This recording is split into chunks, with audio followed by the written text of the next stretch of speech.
গভৰ্ণমেণ্টে যিটো কৰিছে সেইটোত মানুহ অতিষ্ঠ হৈছে গতিকে সেই সুযোগটো আমি ল'ব লাগে বিজেপি দলে আমি ল'ব লাগে আৰু মহিলাৰ যিটো জনসংখ্যা অকল BTCৰ আবদ্ধ থকা অসমত বিভিন্ন জেগাবিলাকত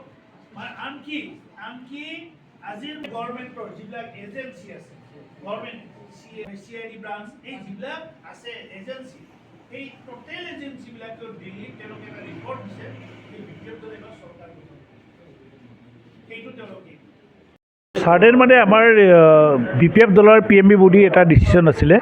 আমাৰ স্কেনিং কমিটি বনাই দিছে 5জনীয়া কমিটি সেই 5জনীয়া কমিটিয়ে আমাৰ BTCত থকা 40টা সমষ্টিত কেণ্ডিডেটৰ ক্ষেত্ৰত আমি এটা অপিনিয়ন ক্ৰিয়েট কৰিব লাগে আৰু বা তেনেকৈ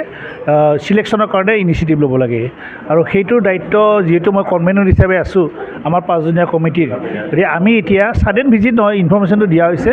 আমি তাত গৈ পেলাই এতিয়া প্ৰাইমাৰীবিলাকৰ লগত আমি কথা পাতিছোঁ যে কোন 4জন কেণ্ডিডেটৰ কোনবিলাক আমাৰ কাৰণে ঠিক হ'ব কোনবিলাক দলীয়ভাৱে হৈ আছে সেইবিলাক কথা আমি জানি ল'বৰ কাৰণে আহিছোঁ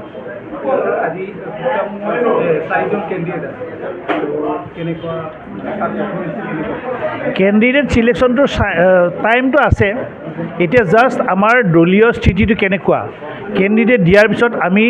যিকোনো পলিটিকেল ফ'ৰ্চৰ বিৰুদ্ধে ফাইট কৰি পেলাই কেণ্ডিডেটজনক উইনাৰ কৰিব পাৰিম নে নোৱাৰিম সেইটোৰ বিষয়তহে আমি অলপ আলোচনা কৰি লৈছোঁ কেণ্ডিডেটত আমাৰ নেক্সট জুলাইৰ লাষ্ট মানত আমি এইবিলাক অপিনিয়ন লৈ পেলাই জুলাইৰ লাষ্ট মানত ডিক্লেয়াৰ কৰিম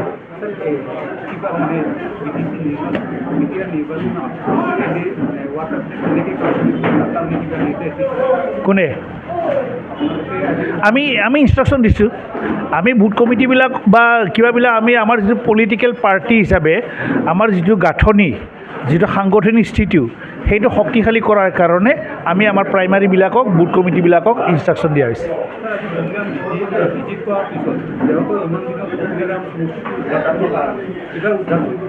একচুৱেলি ফকীৰাগ্ৰাম সমষ্টিটো BPF দলৰে আগৰ পৰাই আছিল আজিও আমি দেখিছোঁ আমাৰ যিবিলাক ৱাৰ্কাৰবিলাকৰ যিটো শক্তি মনোবল সেইটোৰ পৰা আমাৰ বিশ্বাস হৈছে যে নেক্সট ফকীৰাগ্ৰামত আমি উইনাৰ হ'ব পাৰিম আৰু ইতিমধ্যে আমাৰ উইনিং লিষ্টটোত ফকীৰাগ্ৰামটো আছে আমি 25টা সমষ্টিত উইনাৰ হৈ পেলাই BPF দলৰ হাগ্ৰাম মহিলাৰী চালৰ লিডাৰশ্বিপত চৰকাৰ বনাম এটি নিশ্চিত কোনো পলিটিকেল ফ'ৰ্চ যি দলেই নহওক কিয় এতিয়া যোনে যিয়ে নকওক কিয় আমি 25টাতকৈ বেছি আসন লৈ পেলাই BPF দলে BTC চৰকাৰ গঠন কৰিম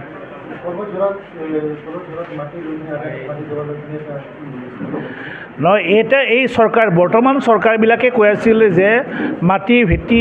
এইবিলাকৰ কথা কৈছিলে খিলঞ্জীয়াক মাটি দিয়াৰ কথা কৈছিলে মাটিৰ পট্টা দিয়াৰ কথা কৈছিলে সেইবিলাক কথা কোৱাৰ পৰিৱৰ্তে আমাৰ যিবিলাক খিলঞ্জীয়া মানুহ যিবিলাকে তাত স্থায়ীভাৱে বসবাস কৰি আছে সেইবিলাকক হটাই দিয়াৰ কাৰণে তেওঁলোকে ব্যৱস্থা কৰিছে কিন্তু ৰাইজে বিচাৰ কৰিব তেওঁলোকৰ যিটো অপিনিয়ন এটা সময়ত যিবিলাক কমিটমেণ্ট দিছিল সেই কমিটমেণ্টবিলাক যে ফুলফিল কৰিব পৰা নাই তাৰ বিচাৰটো ৰাইজে কৰিব